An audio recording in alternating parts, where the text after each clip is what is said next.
Audio Jungle.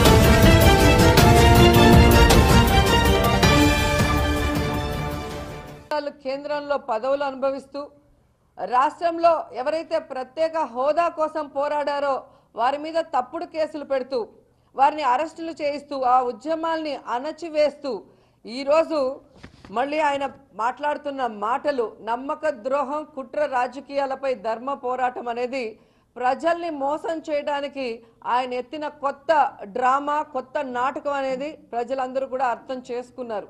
ఎందుకంటే 4 ఏళ్లుగా ప్రత్యేక హోదాని ఉరితీసిన గనుడు ఎవరైనా ఉన్నాడు అంటే అది చంద్రబాబు నాయుడు. ఆ యొక్క హోదాకి ప్రాణం పోసి బ్రతికించి ఇన్ని రోజులు దాన్ని మరి ముందుకు తీసుకొచ్చిన వీరుడు ఎవరైనా ఉన్నారు అంటే అది జగన్మోహన్ రెడ్డి గారని ఎవరైనా కూడా చెబుతారు.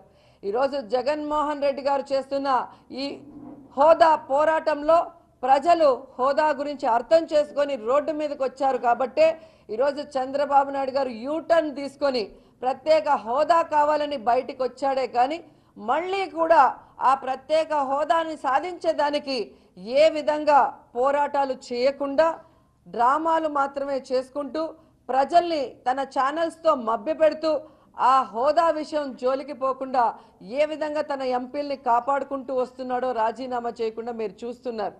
ఈరోజు ఆయన చేసే పోరాటాలు ఏవైనా ఒక్కటైనా ఉపయోగపడేటివి ఉన్నాయని నేను అడుగుతున్నాను.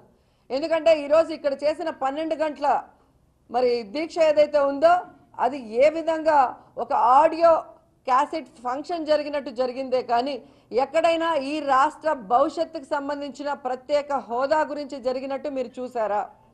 మళ్ళీ ఈరోజు ఏప్రిల్ 30 అనగానే తిరుపతిలో పెడతారంట. అంటే ఏప్రిల్ 1 ఫూల్స్ డే అని అందరికీ తెలుసు.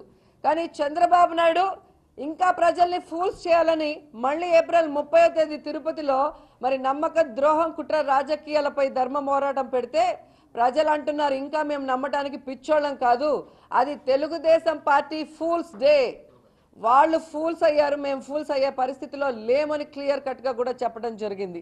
ఏంటండి వీడియో నచ్చిందా? అయితే ఓ లైక్ వేసుకోండి, లేదంటే ఓ కామెంట్ చేయండి. ఎప్పటికప్పుడు మా వీడియోస్ చూడాలంటే సబ్స్క్రైబ్ చేసుకోండి.